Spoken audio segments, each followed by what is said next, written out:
The massive meeting room of the United Galactic Coalition fell silent as Commander Tark walked to the center platform. His tall, blue-skinned form moved with purpose, 4 eyes scanning the gathered alien leaders. The weekly security meeting rarely brought news worthy of attention, but today was different. "Esteemed members of the Coalition," Tark began, his translator converting his clicks and whistles into standard galactic speech. "Our border patrol has found something amusing." He waved his upper limb, and a hologram appeared above the center table. It showed a ship, if one could call it that. It looked old and damaged, with parts that seemed to be patched together. Next to the sleek, curved ships of the Coalition, it looked like a child's toy. "This vessel drifted into Coalition space 3 cycles ago," Tark continued. "Our scans show it is of human origin." A wave of laughter spread through the room. Humans were known across the galaxy as newcomers, barely able to reach their own moon when the Coalition was already traveling between star systems. "It appears to be powered down, possibly abandoned," Tark added. "I propose we send a team to claim any useful materials and add this to our Museum of Primitive Technologies." At the far end of the table, military advisor Wren stood up. Unlike the others, she did not laugh. Her species, with their rock-like skin and 6 eyes, were known for their caution. "Commander, I suggest we approach with care," Wren said. "Our deep scans show unusual energy patterns." Tark waved dismissively. Advisor Wren always sees danger where there is none. What could humans possibly create that would threaten us? Their most advanced ships take 50 years to reach what our slowest vessels do in months. More laughter filled the room. The Coalition had ruled this part of the galaxy for over 300 years. They had faced and defeated real threats: the hive minds of the Outer Rim, the living clouds of the central systems. Humans were just another young species they would eventually guide and control. "I have already sent a boarding team," Tark announced. "They should be entering the ship now."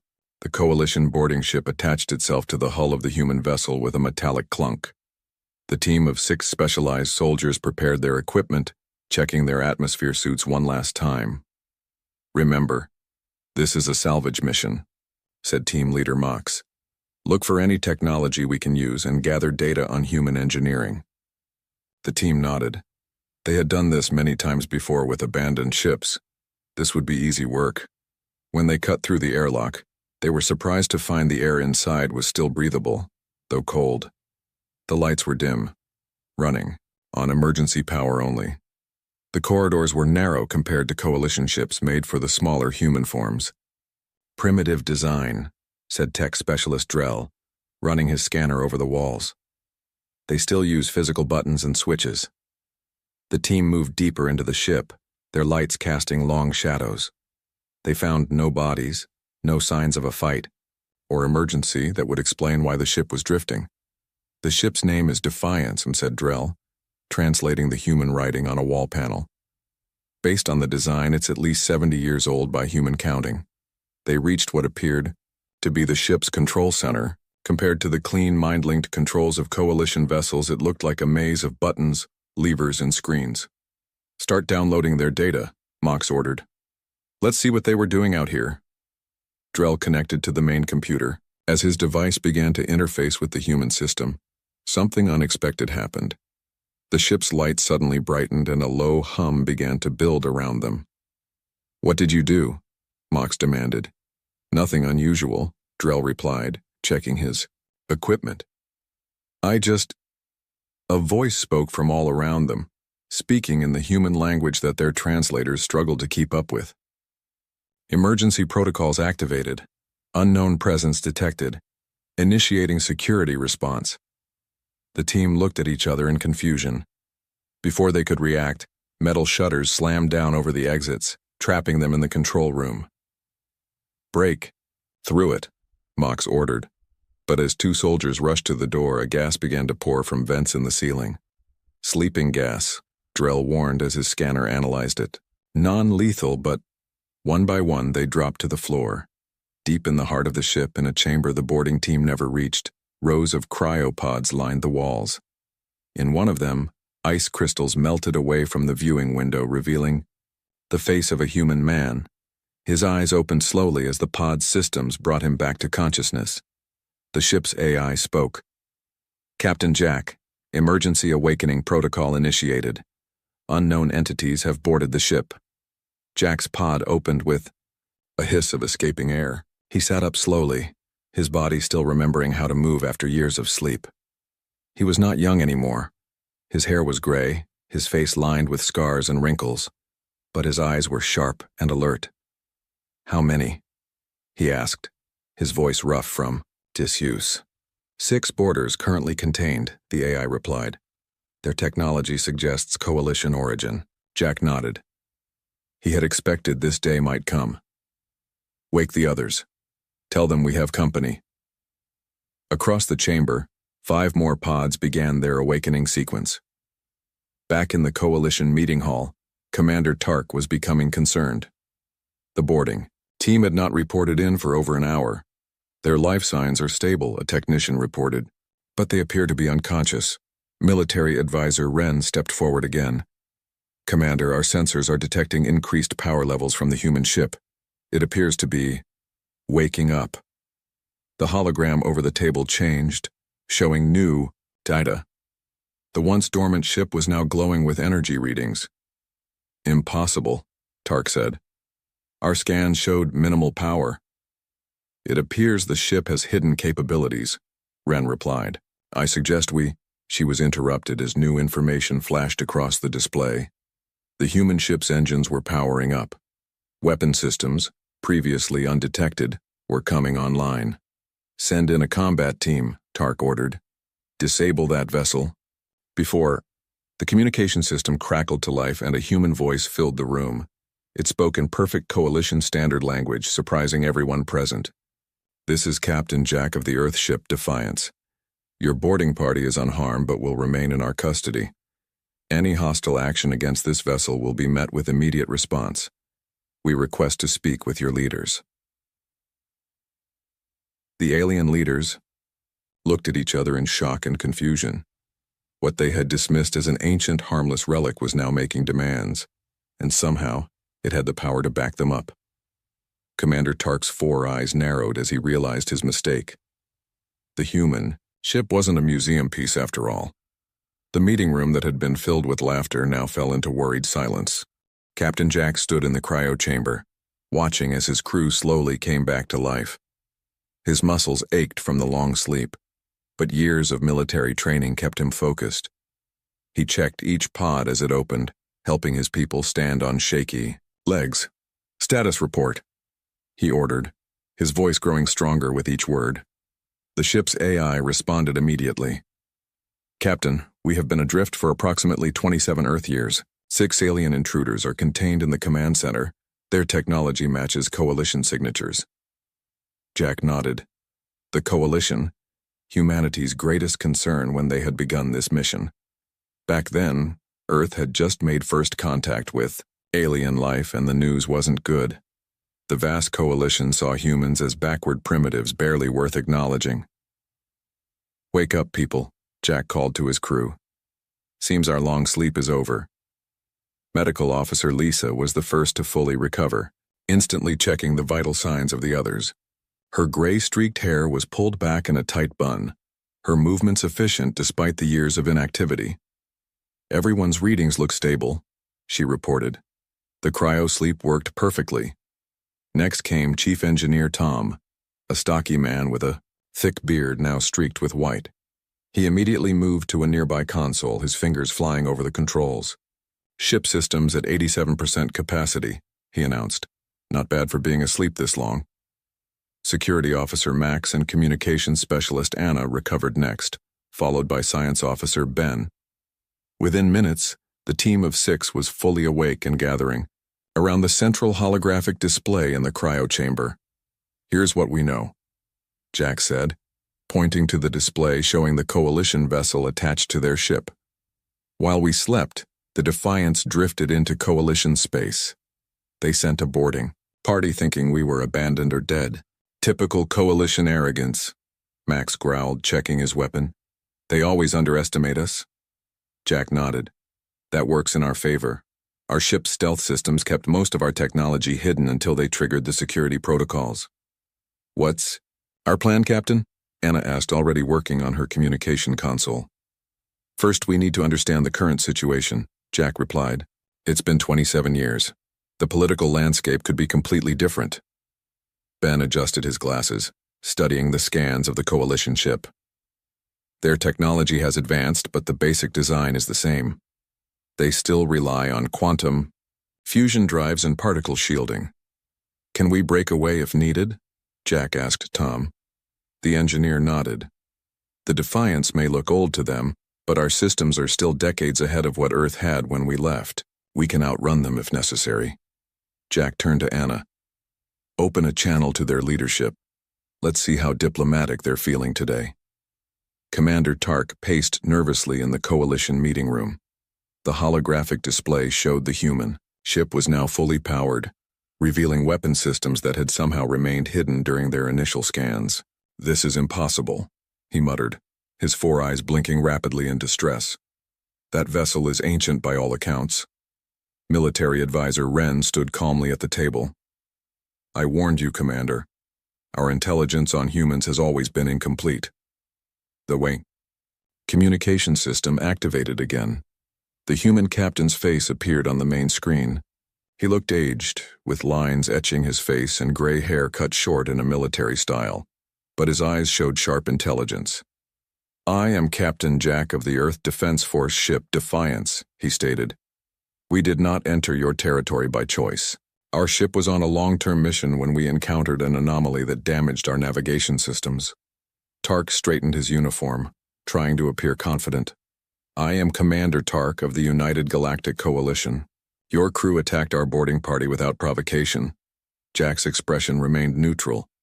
Your boarding party entered our ship without permission. Our automated defense systems responded as programmed.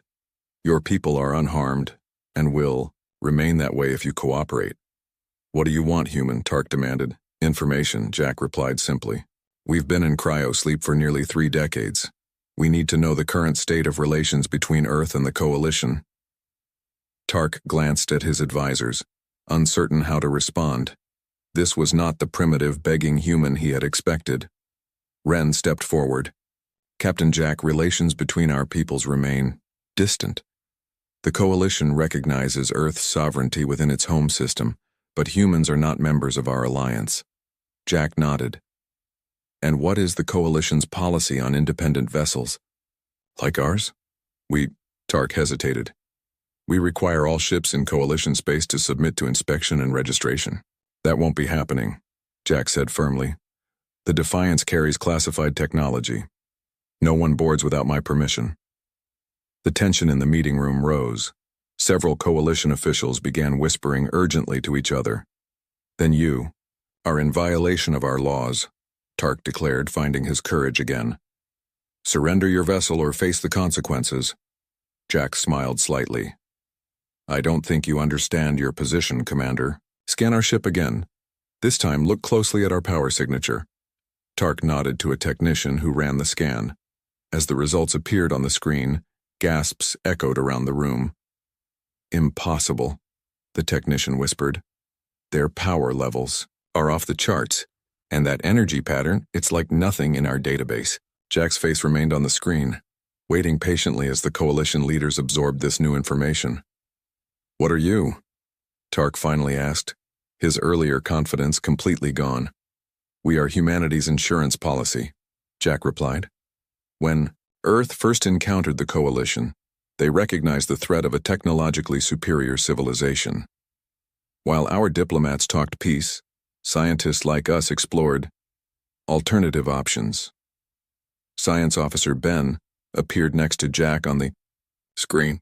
Your scanning technology can't properly read our power systems because they operate on principles your science hasn't discovered yet. What looks like an outdated ship to you is actually a prototype for Earth's next generation of defense vessels. This was partially true. The Defiance was indeed a prototype. But when it had left Earth, it had been the only one of its kind. A desperate gamble by a humanity facing a hostile universe.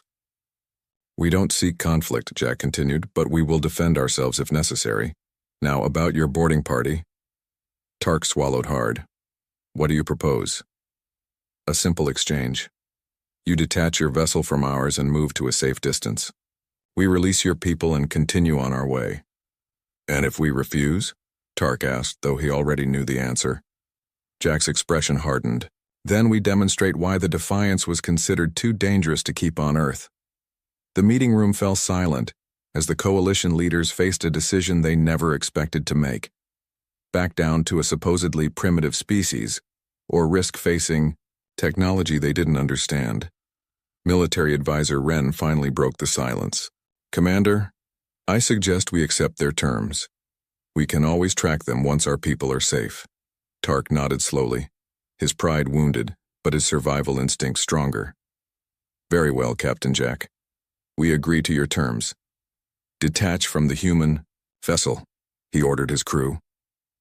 As the coalition ship began to pull away, Jack turned to his crew off-screen. Get ready. The moment their people are off our ship, we need to move. They'll be back with reinforcements. Tom nodded. Engines are hot. Captain, just say the word.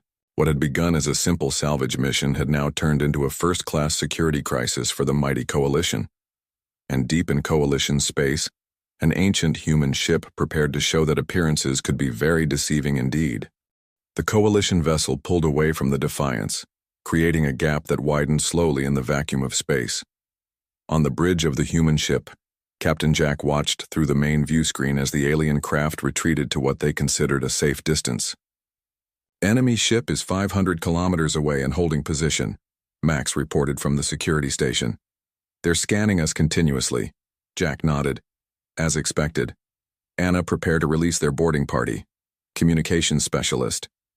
Anna tapped at her console. Escape pod is ready, Captain. Their 6 crew members are still sedated but will wake up shortly after launch. Tom, what's our status? Jack turned to his engineer. Tom looked up from his station, his face grim. Not good, Captain. That anomaly did more damage than we thought. The jump drive is operational, but we can only make one jump before needing serious repairs. And our conventional engines? Working at 87% capacity. Fast enough to outrun that ship, but not a fleet. Jack considered their options. The Defiance was designed for stealth and quick strikes, not prolonged battles. If the coalition decided to bring in reinforcements, they would be outmatched. Ben, what have you learned from their computers? Science Officer Ben adjusted his glasses, scrolling through data on his screen. Quite a lot, actually. Their boarding party's equipment contained standard coalition protocols. I've managed to access some of their communication networks. Jack raised an eyebrow. That was fast. Ben smiled slightly. They still use the same encryption methods they did 27 years ago. Just more complex versions. Nothing our systems can't handle. And what have you found? Ben's smile faded. It's not good, Captain. The coalition has expanded significantly since we left Earth. They now control most of this sector, and their attitude toward humans hasn't improved. He pulled up a star map on the main screen, showing coalition territory highlighted in blue. It had nearly doubled in size since their mission began. Earth? Jack asked quietly. Still independent, but isolated. The coalition has established outposts in neighboring systems, effectively surrounding our home world. The bridge fell silent as the crew absorbed this information. Their mission? To test the Defiance's experimental technologies far from coalition sensors had been meant to last 5 years. But the anomaly had damaged their systems and sent them into an unplanned cryosleep that lasted nearly 3 decades. We need to get this ship home, Jack said firmly. Earth needs to know what we've learned. Captain, Anna interrupted. I'm receiving a transmission from the coalition vessel. On screen, Jack ordered. Commander Tark's blue face appeared. His 4 eyes narrowed with suspicion. Captain Jack, our sensors have detected unusual energy readings from your vessel. What exactly is the Defiance? Jack smiled thinly. Just an old Earth ship, Commander. Nothing for you to worry about. Our scientists disagree, Tark responded. They believe your ship contains technology far beyond what Earth has publicly demonstrated. Perhaps your intelligence on Earth is outdated, Jack suggested. Tark's upper eyes blinked rapidly, a sign of agitation in his species. Release our boarding party immediately, or we will take action. Jack nodded to Anna, who pressed a button on her console. The escape pod has been launched, Commander. Your people are safe and will wake up shortly. Now we'll be on our way. You are not permitted to leave, Tark declared. A Coalition science vessel is en route to study your ship. You will remain here until... Jack cut the transmission with a wave of his hand. Tom, get us moving. Maximum conventional speed. Aye, Captain. The Defiance's engines glowed brighter, and the ship began to accelerate away from the Coalition vessel. On the Coalition ship, Commander Tark watched in disbelief as the human vessel rapidly gained speed. Impossible, he muttered. Their engines shouldn't be capable of such acceleration. Military Advisor Wren stood beside him, her rock-like face unreadable. Commander, I believe we have gravely underestimated the humans. Pursue them, Tark ordered. They cannot be allowed to escape with technology that could threaten the Coalition. As the Coalition ship gave chase, Science Officer Keth approached with a data pad. Commander, I've analyzed the readings from the human ship. You need to see this. Tark glanced at the pad and froze. This cannot be correct. We've confirmed it 3 times, Keth insisted. Their power signature matches theoretical models for contained singularity technology. Black hole power? Tark's voice rose in pitch. That's impossible. Such technology is purely theoretical. Apparently not for humans, Wren observed dryly. Tark's mind raced. If humans had mastered singularity containment, they possessed an energy source that dwarfed anything the Coalition had developed. Such technology could power weapons capable of destroying entire fleets. Send a priority message to Coalition Command, he ordered. Inform them we have encountered a human vessel with Class 10 restricted technology.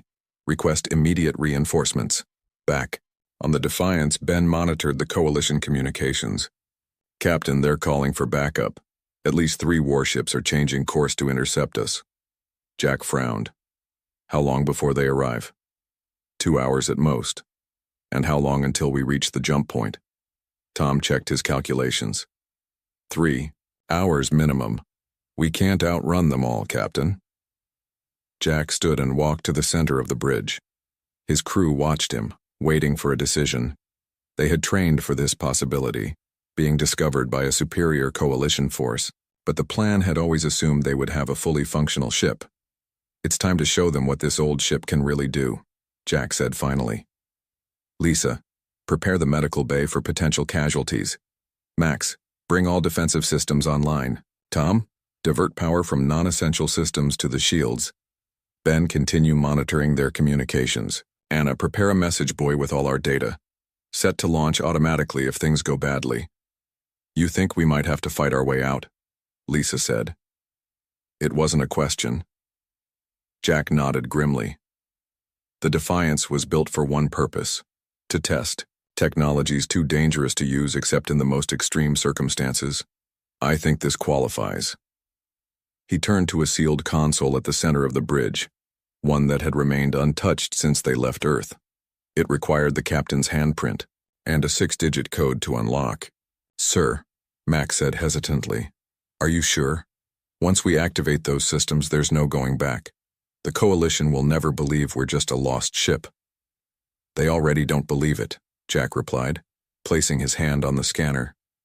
And I intend to get this crew home. The console hummed to life as it recognized his handprint. Jack entered the code and the top slid open to reveal a glowing blue crystal embedded in a complex apparatus. Quantum reality manipulation drive online, the ship's AI announced. Caution. Use of this technology may have unpredictable effects on surrounding spacetime. On the Coalition ship, alarms suddenly blared as their sensors detected a massive energy spike from the Defiance. What are they doing? Tark demanded. Science Officer Keth stared at his readings in disbelief. Commander, they're warping reality around their ship. I've never seen anything like it. Military advisor Wren's normally stoic expression gave way to visible concern. "Commander, I strongly recommend we withdraw to a safe distance immediately." Tark hesitated, torn between fear and duty. "We cannot show weakness before a primitive species." "With respect, Commander," Wren said firmly, "that ship is anything but primitive, and if we don't retreat now, we may not get another chance." As they argued, the space around the Defiance began to shimmer and distort, like heat waves rising from hot ground. The human ship, once dismissed as an ancient relic, now glowed with power that defied Coalition understanding. The chase was about to become much more interesting. Space itself seemed to bend around the Defiance as the quantum reality manipulation drive engaged. Brilliant blue energy pulsed along the hull, creating a shimmering bubble that distorted the stars behind it. On the bridge, Captain Jack gripped his command chair as the ship trembled. "Status report." Tom hunched over his console, his fingers flying across controls. "Quantum drive operating at 63% capacity. It's stabilizing, but we're pushing old systems hard." Through the main view screen, they watched as their pursuer grew smaller. The Coalition ship hadn't changed course. Rather, space itself was stretching between them, creating distance where none had existed before. "It's working," Ben called out, adjusting his glasses as he studied the readings. "We're not moving faster. We're compressing space-time behind us and expanding it ahead, effectively creating our own pocket of altered physics." Jack nodded grimly. "Just as the designers intended.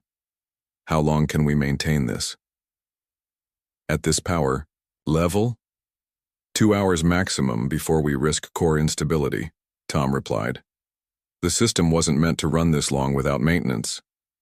"Coalition communications update," Anna reported. "Their reinforcements are adjusting course to intercept our new trajectory. 3 warships heavily armed." Jack turned to Max. "What are our offensive options?" The security officer's face was lit by the red glow of his tactical display. "Main particle cannons are online. Reality shear torpedoes armed but untested. And," he hesitated, "the Singularity Lance is operational." A heavy silence fell over the bridge. The Singularity Lance was the Defiance's ultimate weapon, a focused beam that could temporarily create a microscopic black hole inside an enemy ship. It had never been used outside of simulations. "Let's hope we don't need to test that," Jack said quietly. "Our mission is to return home with our data, not start a war." "Captain," Ben interrupted, "the Coalition vessels are launching fighter craft, small fast ships designed to overwhelm our defenses." Jack straightened in his chair. "Looks like they're not giving us a choice. Battle stations, everyone." On the Coalition command ship, now joined by 3 massive warships, Commander Tark addressed his fellow officers via holographic conference. "The human vessel must be disabled and captured," he insisted. "Its technology cannot be allowed to reach Earth." Fleet Admiral Dawes, a tall figure with golden scales and 6 arms, each holding a different datapad, looked skeptical. "Your reports claim this single small ship has weapons capable of reality manipulation. Is this accurate?" "Yes, Admiral," Tark confirmed. "Our scientists believe they are using contained singularity technology, combined with quantum field distortion." "Impossible," snapped General Krex, a bulky creature with armor-like skin. "No civilization at humanity's development level could create such technology." Military advisor Wren stepped forward. "With respect, General, the evidence suggests otherwise. We should approach with extreme caution." Admiral Dawes raised 2 of his hands for silence. "Regardless of how they acquired this technology, it poses a clear threat to Coalition security. We will proceed with the attack. Launch all fighters and prepare the main fleet to engage." Wren's expression remained troubled. "Admiral, if I may, what if this ship is not unique? What if Earth has produced more vessels like it?" The question hung in the air, creating a moment of uncomfortable silence.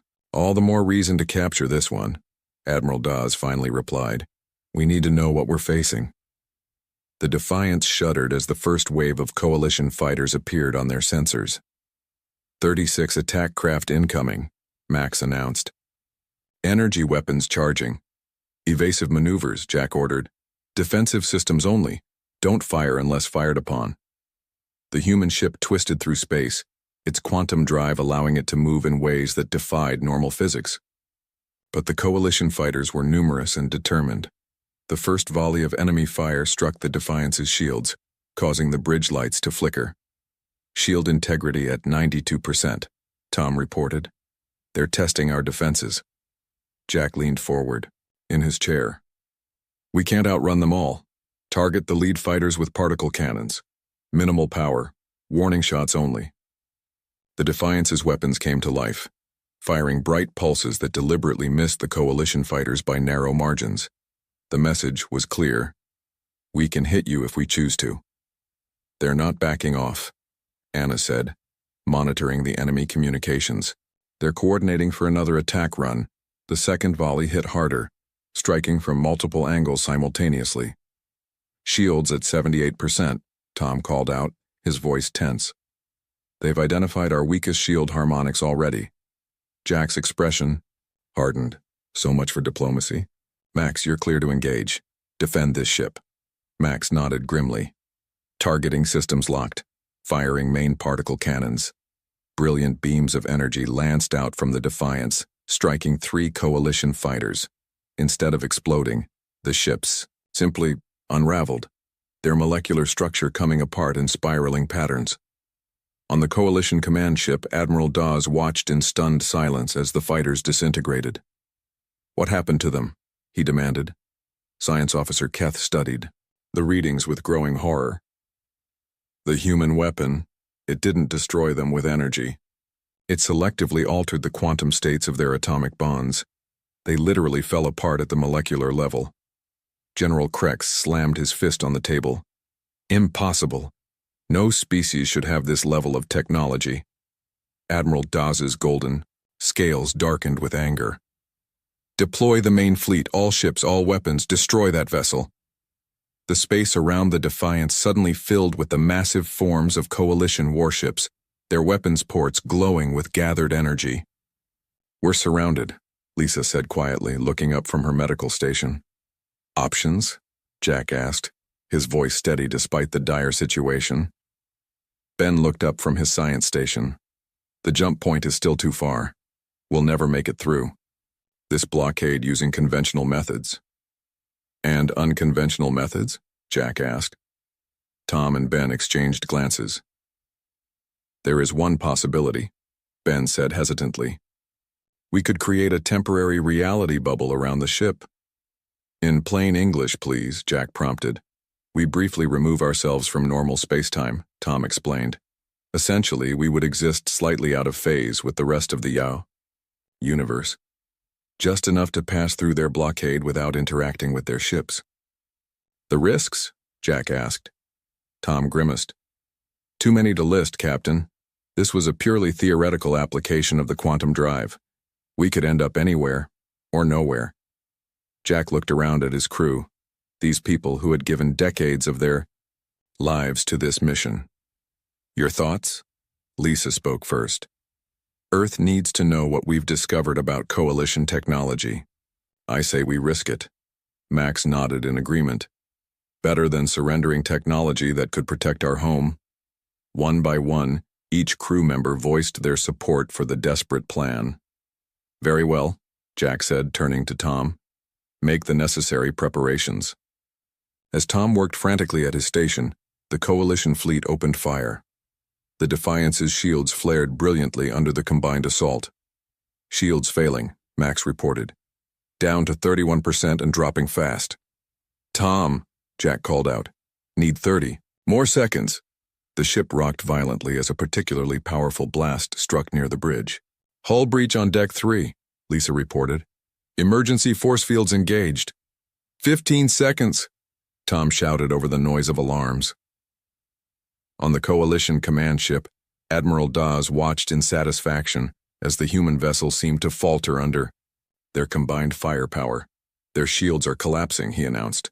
Prepare boarding teams. But then, something unexpected happened. The Defiance began to glow with an intense blue light that grew brighter by the second. Energy surge detected. Science Officer Keth called out. Off the charts.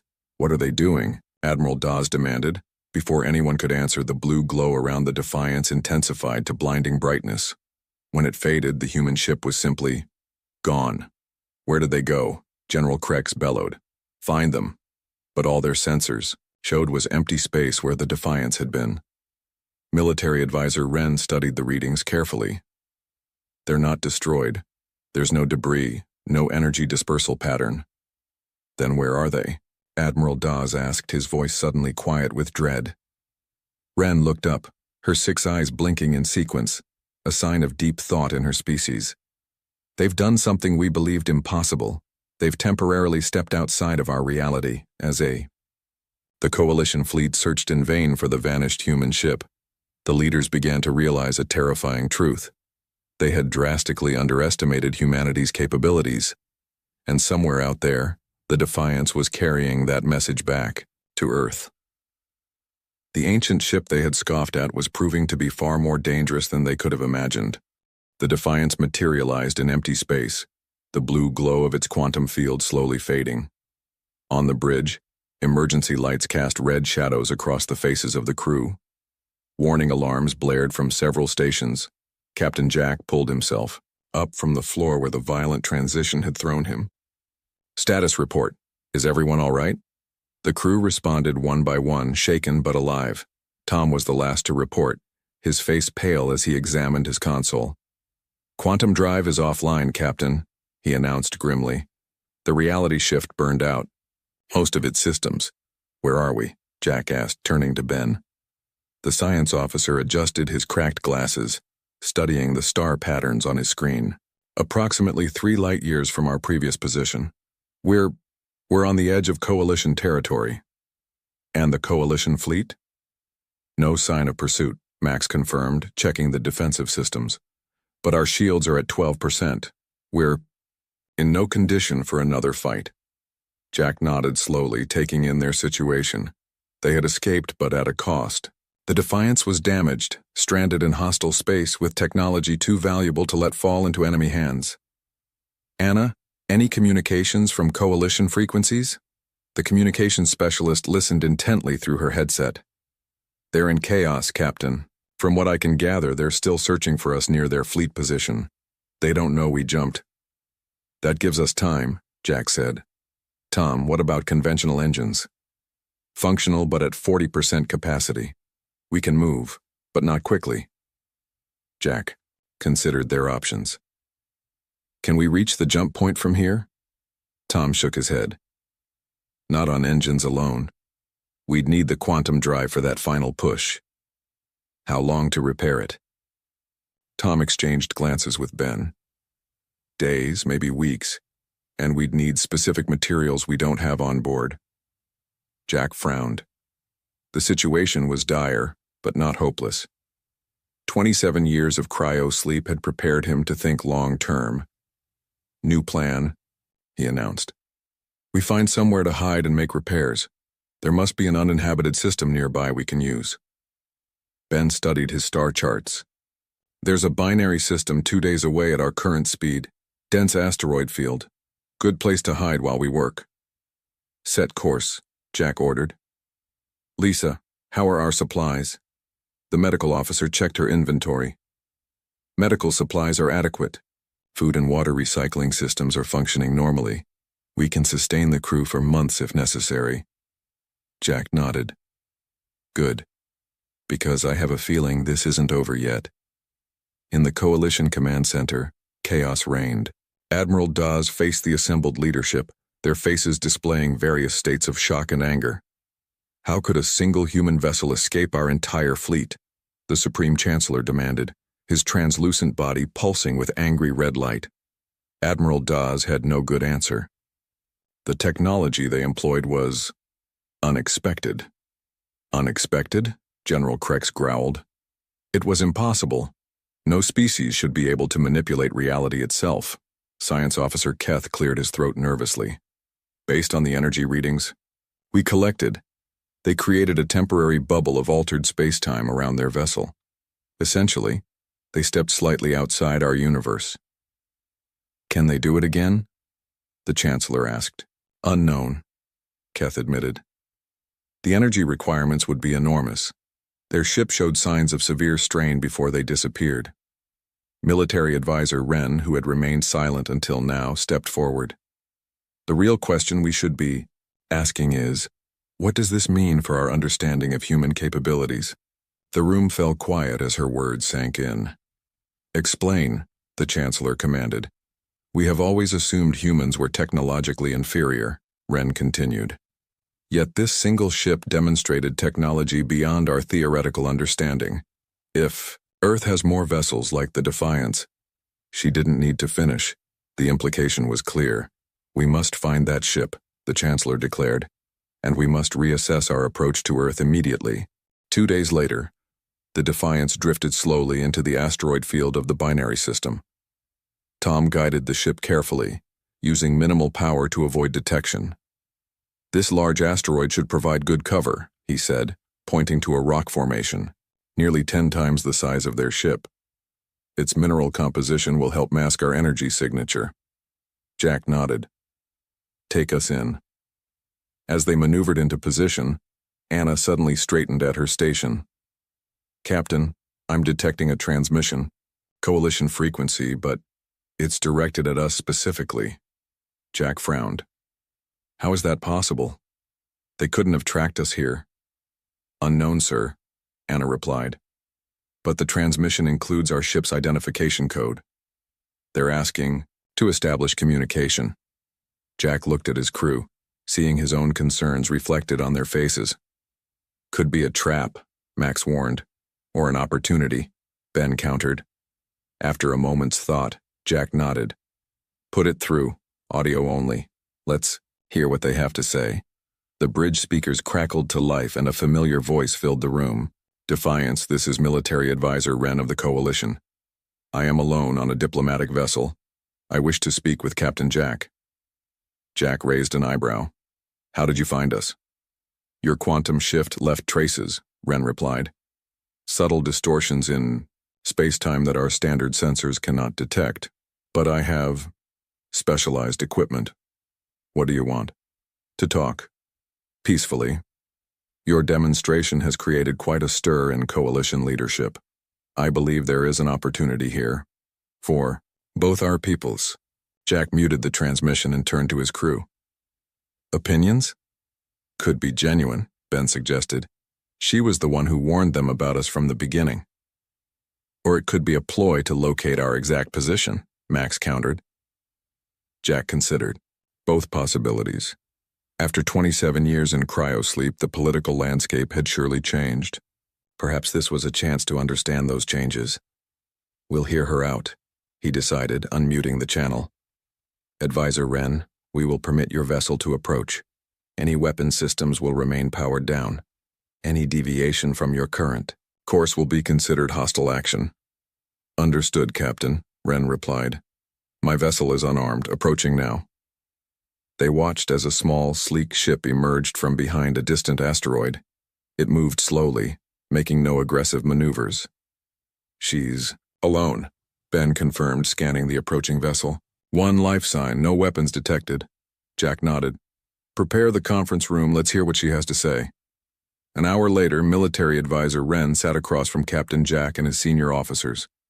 Her rock-like skin caught the light as she placed a data crystal on the table between them. This contains all the information the Coalition has on Earth, she said simply, including plans that were not meant for human knowledge. Jack didn't touch the crystal. Why are you giving us this? Wren's 6 eyes blinked in sequence. Because the Coalition made a mistake with humans. A mistake I tried to prevent. What mistake? Lisa asked. Underestimation, Wren replied.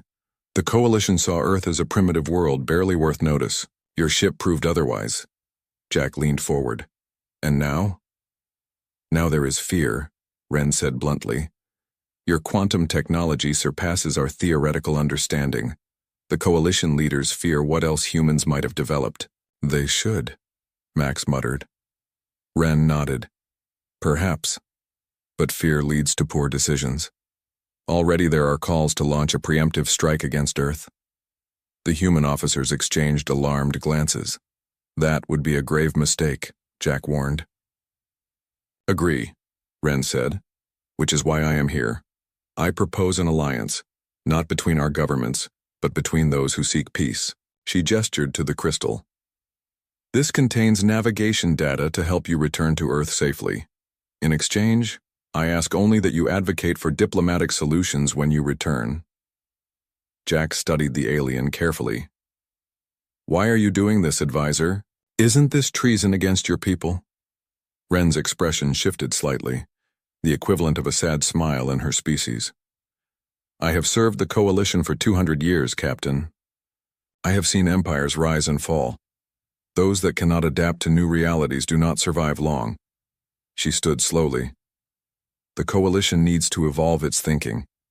Humans are not to be dismissed or feared, but understood and respected.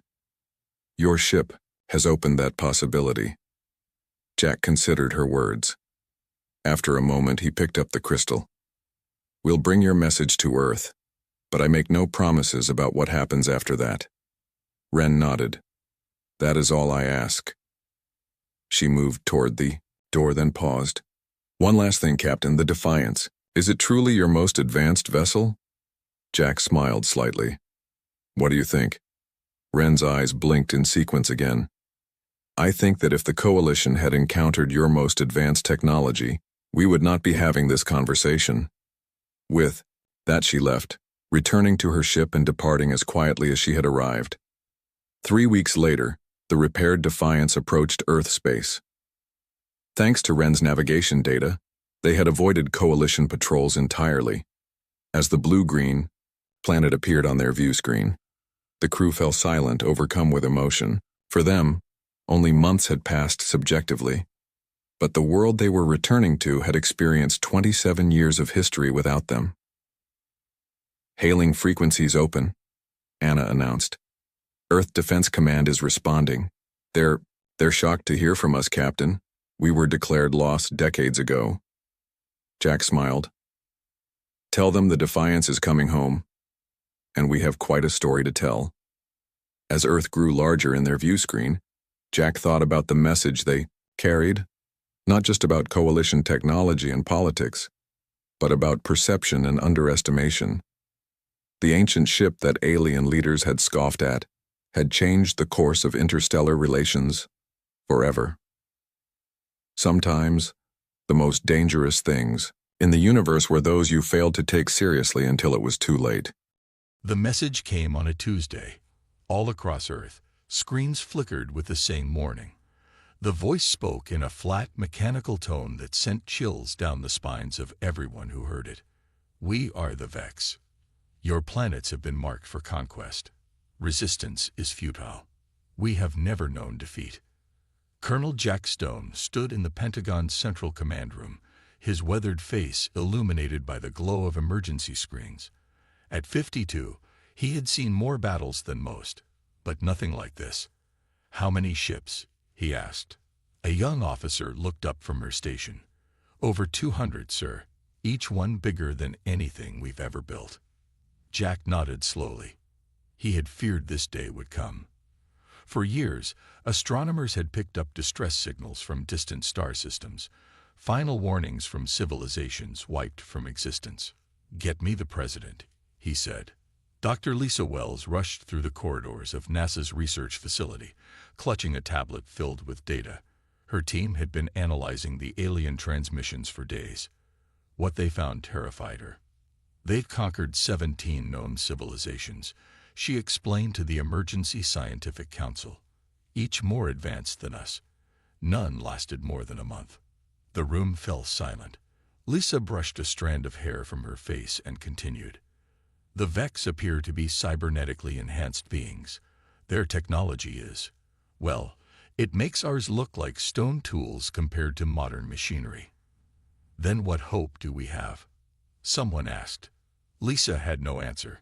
Tom Reed wasn't a soldier anymore. After 10 years in Special Forces, he had settled into a quiet life running a small farm in rural Ohio. When the news broke about the alien fleet, his neighbors came to him for answers he didn't have. "What should we do, Tom?" asked Bill, the local mechanic. Tom looked at the crowd gathered on his porch. Regular people, not soldiers, not heroes, just folks scared out of their minds. "We prepare," he said simply, "and we don't give up without a fight." The Vex ships entered Earth's orbit 7 days after their message. They were massive black structures shaped like arrowheads, each one stretching over 2 miles from end to end. Humanity's United Space Force launched everything they had: experimental fighter craft, orbital defense platforms, and nuclear missiles. The weapons barely scratched the alien vessels. In his command center, Colonel Jack watched the one-sided battle with grim determination. "Our Lambda squadron is completely destroyed, sir," reported his communications officer. "Orbital defenses in Asia and Europe are gone." Jack slammed his fist on the table. "What about the experimental EMP weapons?" "Ineffective. Their shields absorb the electromagnetic pulse somehow." Earth's first line of defense had fallen in less than 3 hours. Dr. Lisa Wells and her team worked frantically to understand their enemy. They collected data from the failed attacks, analyzing every scrap of information about Vex technology. "Look at this energy signature," Lisa said, pointing to readings on her screen. "Their shields operate on principles we've only theorized about. They're bending space-time itself." Her colleague, Dr. Martin, shook his head in disbelief. "How can we fight that?" Lisa stared at the data, her mind racing. "Everything has a weakness. We just need to find it." The Vex landed on the 7th day. Their dropships descended on major cities across the globe: New York, London, Beijing, Moscow, Rio de Janeiro. Each one carried hundreds of Vex soldiers. Tom Reed saw the alien craft land in Columbus, Ohio, 40 miles from his farm. He didn't wait for official orders. Within hours, he had organized his neighbors into a makeshift militia. "They'll push outward from the cities," he explained, drawing a crude map in the dirt. "We need to watch for scouts, gather intelligence, and stay hidden." One of the younger men spoke up. "Shouldn't we just run? Hide in the mountains?" Tom shook his head. "There's nowhere to run. This is our home. We fight here." The Vex soldiers stood 7 feet tall. They wore black armor that seemed to absorb light, with glowing blue lines tracing their joints. Their helmets had no visible eye holes, just a smooth reflective surface. They marched through human cities with mechanical precision, their weapons cutting down anyone who resisted. Military bases fell. Government buildings were captured. The aliens established command centers in every major city within days. Grand Admiral Krell, Supreme Commander of the Vex Invasion Force, surveyed Manhattan from the top of what had been the Empire State Building. His red armor distinguished him from the regular troops. Unlike them, his helmet revealed part of his face, gray skin pulled tight over a skull-like structure, with glowing blue eyes. "Status report," he demanded. His second-in-command responded immediately. "Resistance is scattered and disorganized, as expected. We control 78% of major population centers. Minor human military forces are retreating to rural areas." Krell made a sound that might have been a laugh. "As all inferior species do, they run and hide, then slowly starve until they surrender." He turned away from the window. "How many cycles until complete pacification?" "Based on previous conquests of similar worlds, we estimate complete surrender within 14 cycles." "Good. This planet is resource-rich. The High Command will be pleased." What Krell didn't know, what no Vex could understand, was that humans didn't follow patterns set by other conquered species. Colonel Jack Stone had escaped the Pentagon minutes before it fell. Now, in a hardened bunker beneath the Appalachian Mountains, he gathered what remained of Earth's military leadership. "They've taken every major city," he said, looking at the grim faces around him. "But they haven't won." "With respect, Colonel," said a general from the Chinese army, "our combined forces were defeated in days. What can we possibly do now?" Jack pointed to the map. "We adapt. Conventional warfare failed. So we changed tactics. Small units, guerrilla strikes, gather intelligence on their weaknesses. And then what? Asked another officer. Then we hit them where it hurts. Dr. Lisa Wells had escaped with critical research data.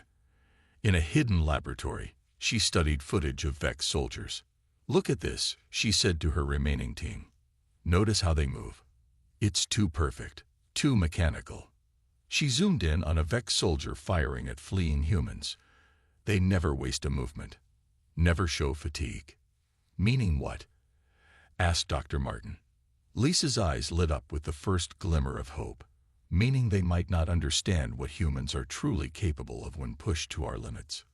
Tom Reed and his militia observed a Vex patrol from their hiding place in the forest. The aliens moved with perfect coordination, scanning the area methodically. They're like machines, whispered Bill. Tom nodded. But we're not, and that might be our advantage. One of the Vex soldiers suddenly stopped, its helmet turning toward their position. For a heart-stopping moment, Tom thought they'd been discovered. Then something unexpected happened. The alien stumbled, just slightly, a tiny misstep that it quickly corrected. The patrol moved on, but Tom's mind was racing. He had seen something important, something that might mean Earth still had a chance. The invaders weren't invincible after all. 3 weeks after the invasion, humans were learning to live in shadows. The Vex controlled the cities, but the countryside belonged to the resistance. Dr. Lisa Wells wiped sweat from her forehead as she examined the damaged Vex armor. Her makeshift lab was set up in an abandoned mine shaft, far from any Vex patrols. Getting the alien technology had cost lives, but it might save many more. Amazing, she whispered. Their armor isn't just protection. It's part of them. Dr. Martin peered over her shoulder. What do you mean? Lisa pointed to connections that snaked from the armor into what would be the wearer's flesh. See these neural interfaces? The Vex don't just wear this technology. They're joined with it. She moved to a computer displaying scans of the armor's internal systems. The suit enhances everything. Strength, speed, reaction time. It even regulates their bodily functions. So they're cyborgs? Asked Martin. More than that. I think they're dependent on this technology. Lisa's eyes gleamed with excitement. And that might be their weakness. Colonel Jack Stone studied the reports from resistance cells worldwide. A pattern was emerging. The Vex never sleep, he said to his officers. Their patrols run 24 hours without rest. But they do have a maintenance cycle.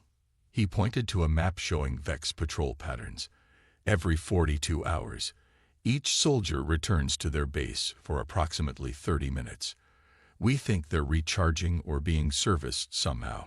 Major Wilson, one of his few remaining senior officers, looked skeptical. That's not much of an advantage. It's something, Jack replied firmly. And we need every edge we can get. Tom Reed led his team through the forest with practiced silence. Weeks of observing Vex patrols had taught them how to move unseen. Tonight, they had a mission direct from Colonel Stone's command.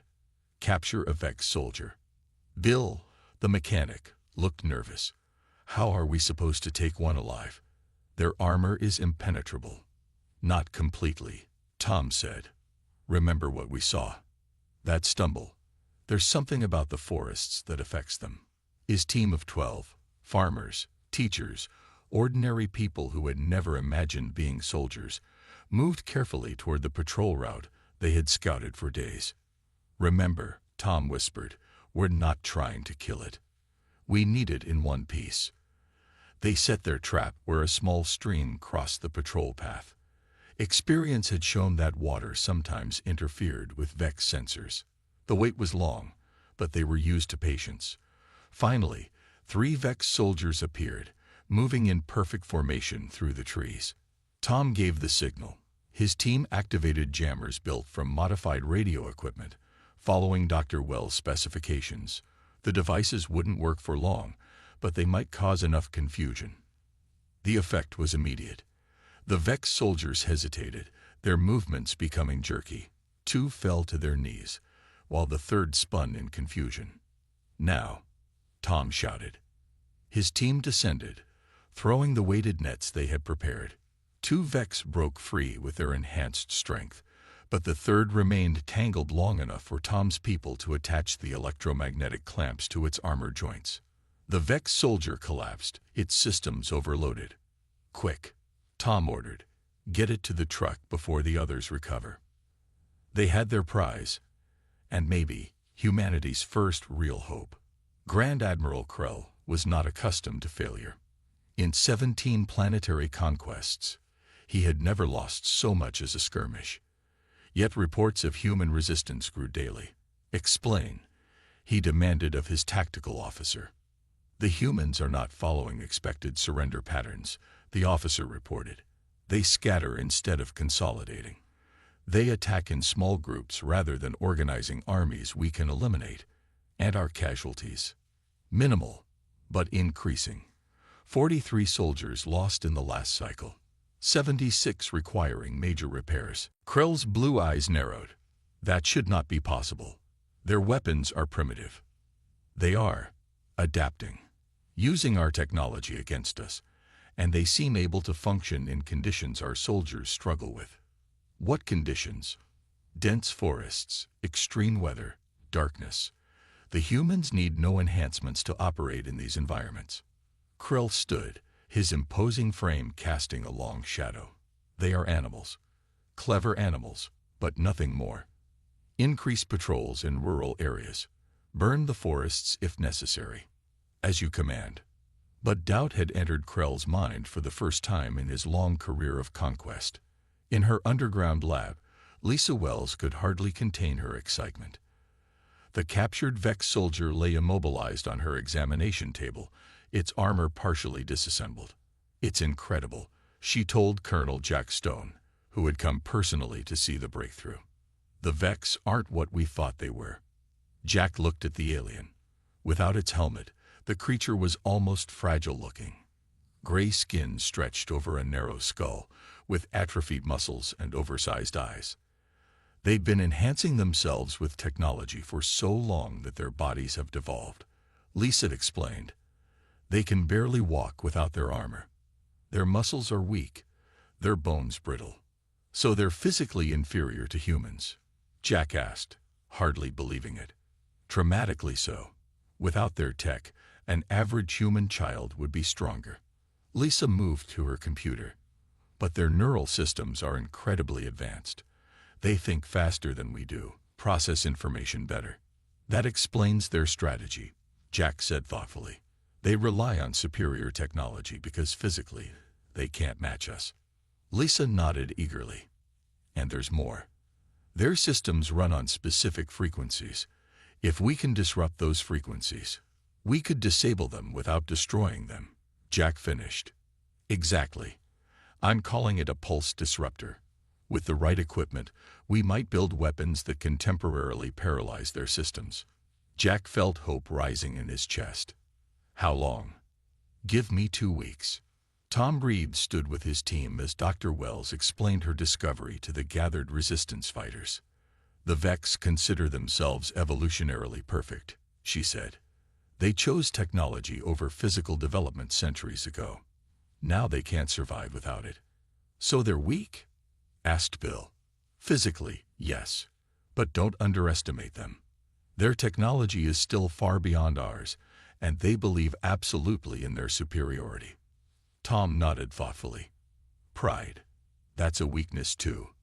"Indeed," said Colonel Jack, who stood at the front of the room. "And we're going to exploit every weakness they have." He unfolded a map on the table. "Dr. Wells is developing weapons that can disrupt their systems. But we need more than that. We need to change how we fight." Tom stepped forward. "My team has been watching them.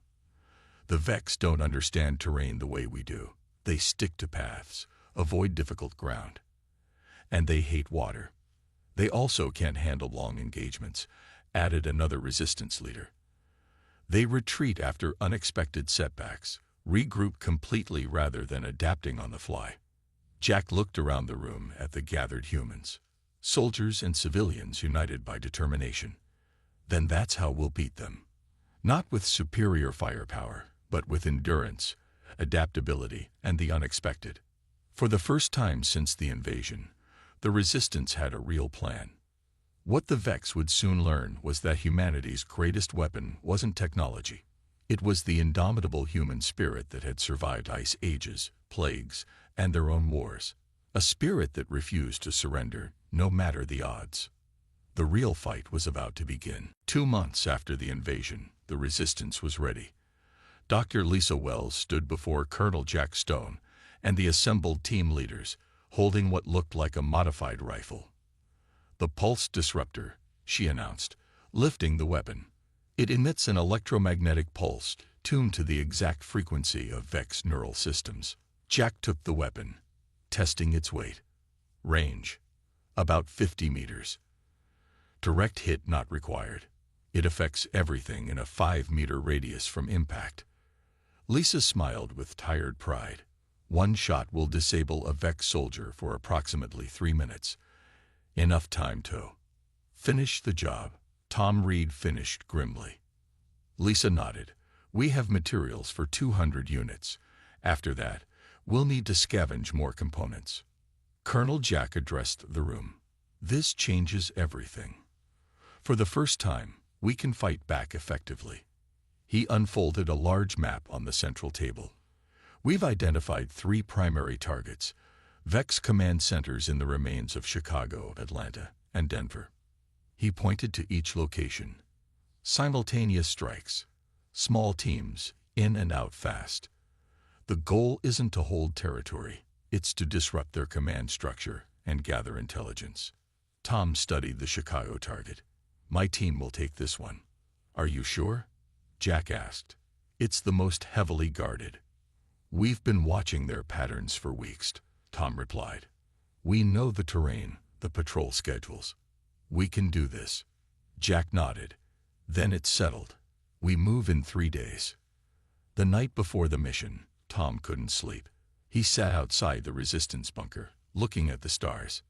Bill joined him, handing over a cup of coffee. Real coffee, a luxury these days. "Nervous?" Bill asked. Tom sipped the hot drink. "Not about dying.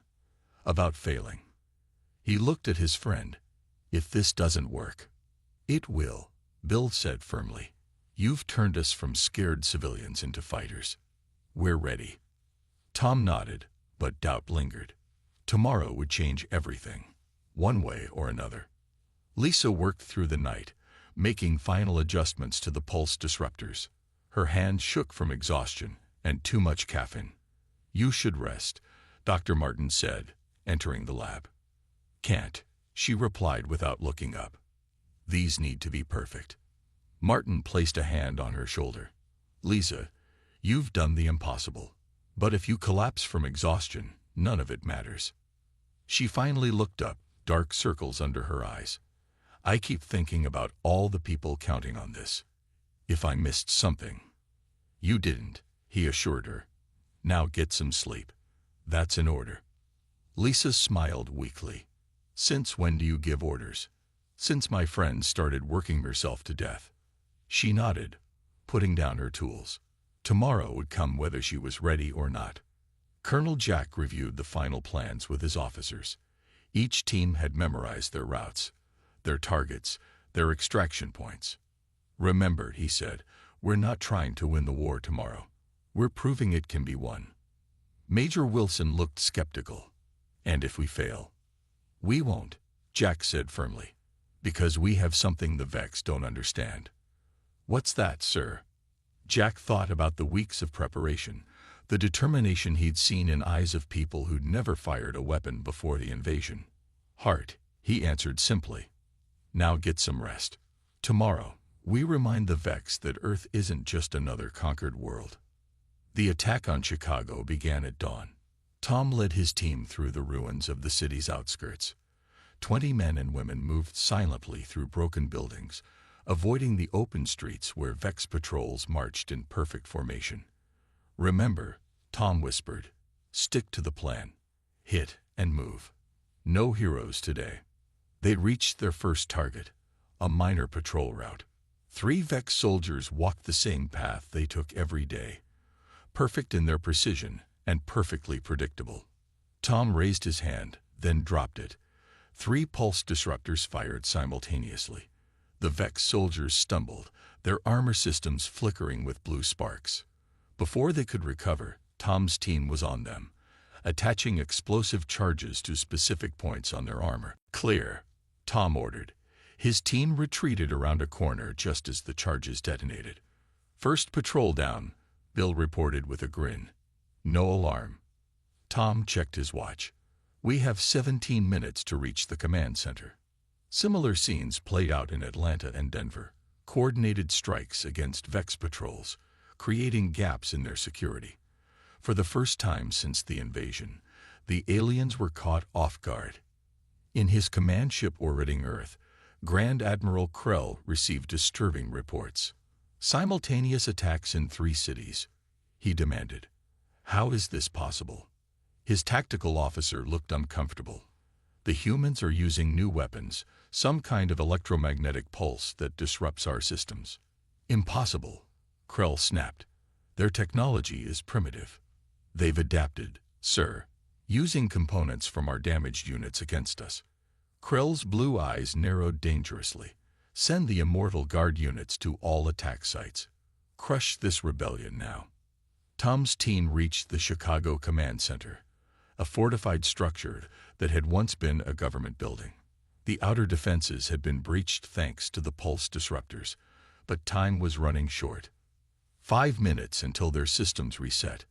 Lisa's voice came through their communications. She was coordinating from the mobile command post 10 miles away. Tom led his team inside. They encountered 4 more Vex guards, dispatching them quickly with practiced efficiency. "Control room ahead," Tom said, checking the building plans they'd memorized. "Bill, get ready to download everything you can." Bill nodded, clutching the specialized device Lisa had built to hack Vex systems. They burst into the control room to find 3 Vex officers. Unlike the soldiers, these wore red-trimmed armor. One raised a weapon, but Tom was faster. His pulse disruptor hit the alien square in the chest. The other 2 fell to similar shots from his team. "Clear, Bill. Now." Bill rushed to the central console, attaching Lisa's device. "Downloading. 2 minutes." Tom posted guards at each entrance. "Watch for reinforcements. They'll have alerted their command ship by now." The seconds ticked by agonizingly slow. 60%, Bill reported. "These files are huge."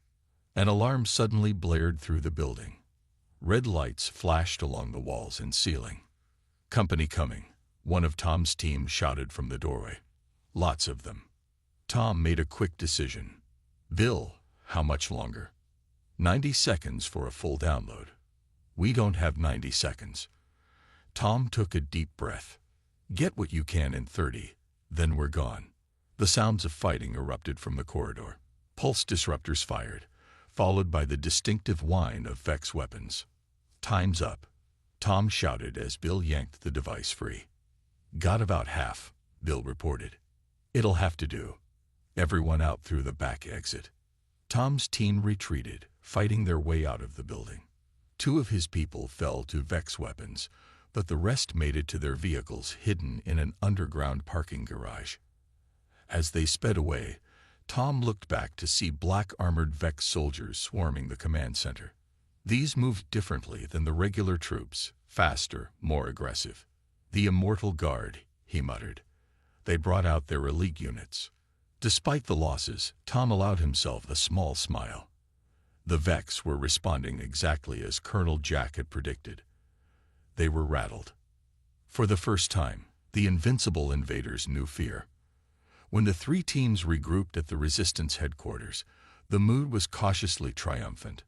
7 fighters had been lost across all operations, but the missions were successful. Colonel Jack reviewed the intel they'd gathered. "This is better than we hoped. We have patrol schedules, communication protocols, even partial schematics of their ships." Lisa was already analyzing the technical data. "There's something big here," she announced excitedly. Their main command ship has a central neural network that connects all Vex forces on Earth. If we could disrupt it, we could paralyze their entire invasion force. Jack finished. Tom looked at the schematics on Lisa's screen. That ship is in orbit. How do we reach it? Jack smiled grimly. One step at a time. Today we prove they can be hurt.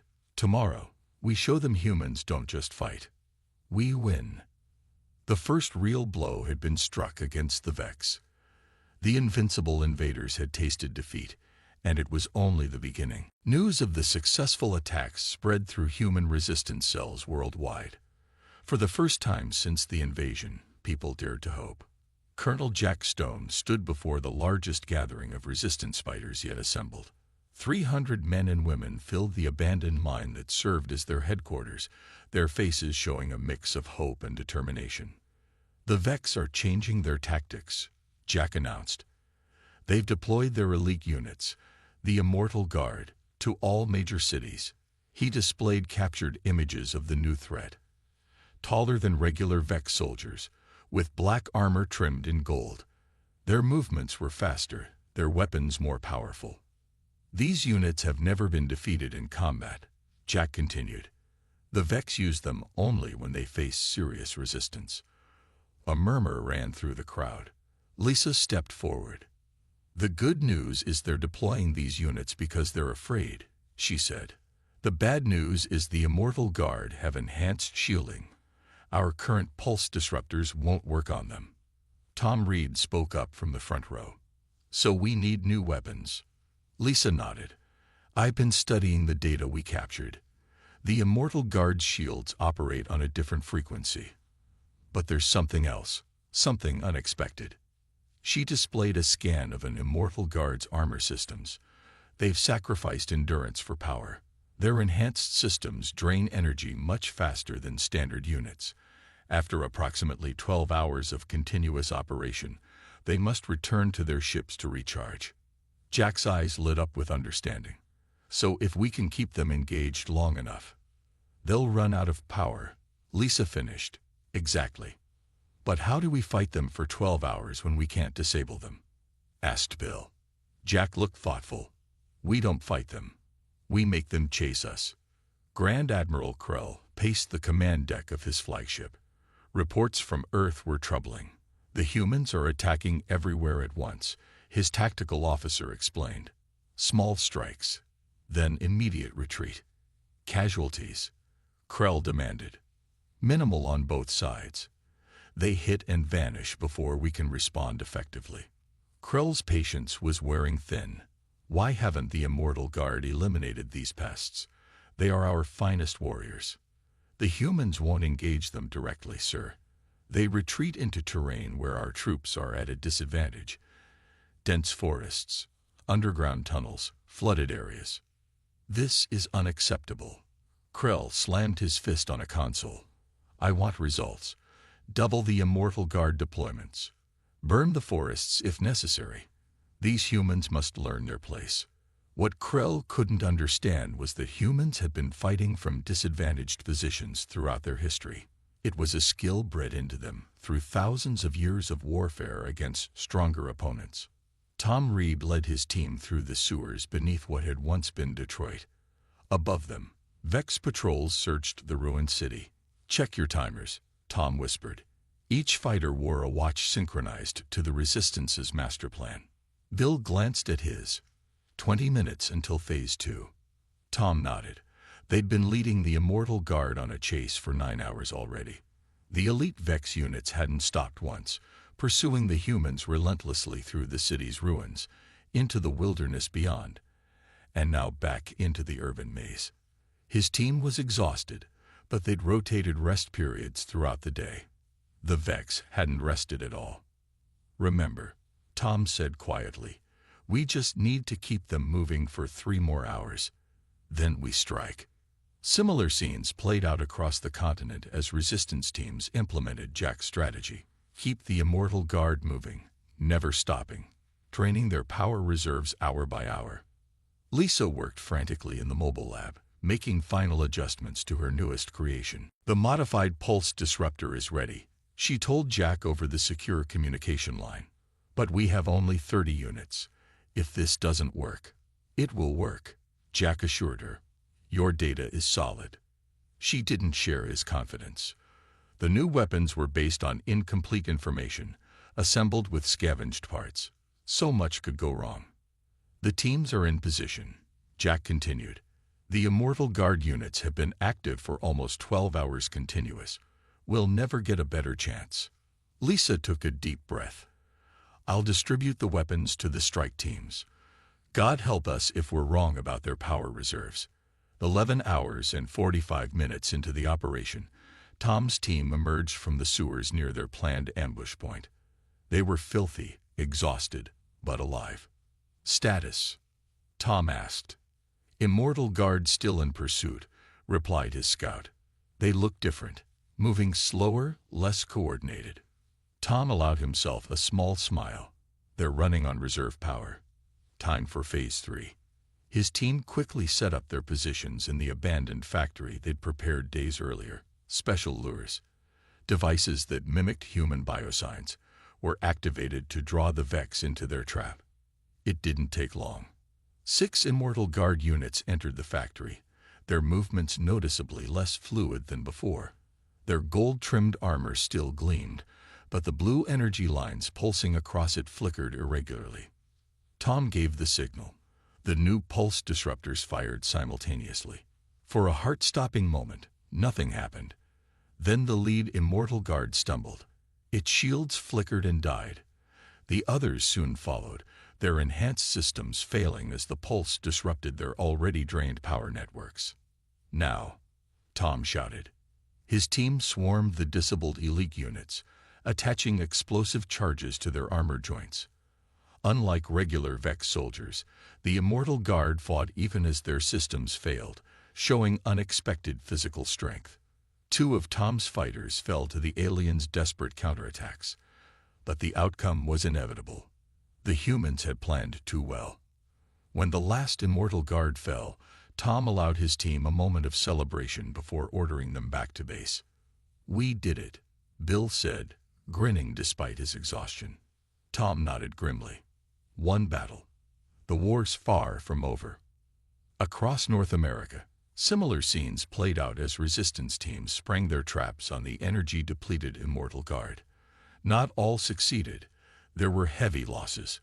But by dawn, over 70% of the elite Vex units on Earth had been destroyed. Colonel Jack Stone studied the reports with growing optimism. This changes everything. The Vex just lost their best troops. Lisa looked up from her analysis of a captured Immortal Guard helmet. There's more. Look at this data they were transmitting to the command ship. Jack examined the information. These are deployment orders for their remaining forces. They're consolidating. Retreating to defensive positions. Lisa agreed. They're no longer trying to expand their control. For the first time since the invasion, humans had forced the Vex to give up territory. Major Wilson entered the command center with more news. Sir, we're getting reports from around the world. Resistance cells in Europe, Asia, South America. They're all reporting successful operations against Vex forces. Jack turned to his officers. This is our moment. The Vex are off balance, confused by tactics they've never encountered before. Now we take the fight to them. The command ship. Lisa asked. Jack nodded. Everything we've learned points to that ship as their weakness. Cut off the head, and the body falls. But it's in orbit, Wilson objected. How do we reach it? Jack smiled. We make them come to us. The next phase would be the most dangerous yet, a direct challenge to Grand Admiral Krell himself. But for the first time, it seemed possible. Earth's mightiest warriors weren't super soldiers or advanced technology. They were ordinary humans who refused to surrender, whose creativity and determination made them the most dangerous opponents the Vex had ever faced. The final battle was approaching. This is insanity, Major Wilson said, staring at Colonel Jack Stone's plan. You want to let them capture you. They stood in the war room of the Resistance headquarters. The final operation was about to begin. Not just me, Jack replied calmly. A small team. The best we have. Tom Reed studied the schematics of the Vex command ship. Once aboard, we'll have minutes, maybe seconds, before they realize what we're doing. Then we better not waste time, Jack said with grim determination. Lisa Wells finished checking the special equipment they would carry, modified pulse disruptors, hacking devices, and something new, a virus designed to spread through the Vex neural network. This is our best chance, she insisted. Their entire command structure runs through that ship. Disrupt it, and their forces on Earth will be paralyzed. Jack addressed the gathered team. I won't lie to you. This mission is likely one way. Anyone who wants to back out, now's the time. No one moved. Then let's go make history. Grand Admiral Krell was furious. In weeks of combat, the humans had destroyed over half his forces. Never in his long career had he faced such humiliation. The High Command demands answers. His communications officer reported. They're considering your replacement. Krell's blue eyes burned with rage. Tell them I will crush this rebellion personally. I want prisoners, human resistance leaders. I will make examples of them. We've received a transmission, another officer interrupted, from Colonel Jack Stone. Krell's attention snapped to the main screen. Show me. Jack Stone's face appeared. Admiral Krell, I propose a meeting. Just you and me. Let's end this without further bloodshed. Krell laughed coldly. The primitive thinks he can negotiate. Where does he suggest this meeting take place? He's offering to surrender himself and his top lieutenants. They'll come to any location you designate. Krell considered this. Taking the human leaders captive would satisfy the High Command. He could execute them publicly, breaking the Resistance's spirit. Accept, he ordered. But I want them brought directly to me. Here, on the command ship. His tactical officer looked concerned. Sir, is that wise? These humans have proven unpredictable. They will be thoroughly searched and restrained. Krell snapped. I want to look in their eyes when they realize their species is doomed. Pride, the fatal flaw that had brought down countless commanders throughout history, was about to claim another victim. Tom, Jack, Lisa, and 3 other fighters were taken by Vex transport to the command ship. They wore simple clothes and appeared unarmed. In reality, their bodies concealed components that would be assembled once aboard. They'll search us, Lisa had explained during planning. But their scanners are calibrated for weapons and explosives. These components will register as harmless. The transport docked with a massive Vex command ship. Heavily armed guards escorted the humans through gleaming corridors to the ship's central command deck. Grand Admiral Krell awaited them, his imposing figure framed by the stars visible through a massive viewport. Earth hung below, partially obscured by clouds. The great human resistance, Krell said mockingly. How disappointing to find you so ordinary. Colonel Jack stepped forward. We're full of surprises. Krell circled the humans, studying them. Your species has caused me considerable trouble. I'm curious. What made you think you could defeat us? Our technology is centuries beyond yours. Technology isn't everything, Tom replied. Krell laughed. Spoken like a primitive. You fought well, for animals. But the outcome was never in doubt. Jack's eyes met Tom's briefly. The signal. It was time. You're right about one thing, Jack said, drawing Krell's attention. This ends today. On Earth, resistance fighters worldwide launched simultaneous attacks on Vex positions. Not to defeat them, just to keep them occupied and communicating with the command ship. Every transmission, every request for orders, carried hidden code. Lisa's virus, spreading through the Vex network, waiting for activation. In a lightning-fast movement, Tom dislocated his own thumb, a painful technique that allowed him to slip his restraints. The others did the same, moving with practiced coordination. Before the Vex guards could react, the humans had assembled their hidden components into compact pulse disruptors. They weren't powerful, but at close range, they didn't need to be. The first shots disabled the nearest guards. Krell roared in anger, his personal shields activating as he drew his weapon. The control console. Lisa shouted, racing toward the main computer interface. Tom and Jack engaged the remaining guards while Lisa worked. Their small pulse disruptors were quickly depleted, forcing them to fight hand-to-hand against the physically weaker but technologically enhanced Vex. Krell fired at Lisa, but Jack threw himself in the path of the energy bolt. It struck his shoulder, sending him spinning to the floor. "Jack!" Tom shouted, but couldn't reach him through the melee. Lisa connected her device to the Vex console, her fingers flying across the interface. Almost there. Krell realized what was happening too late. "Stop her," he commanded, but his remaining guards were locked in desperate combat with the humans.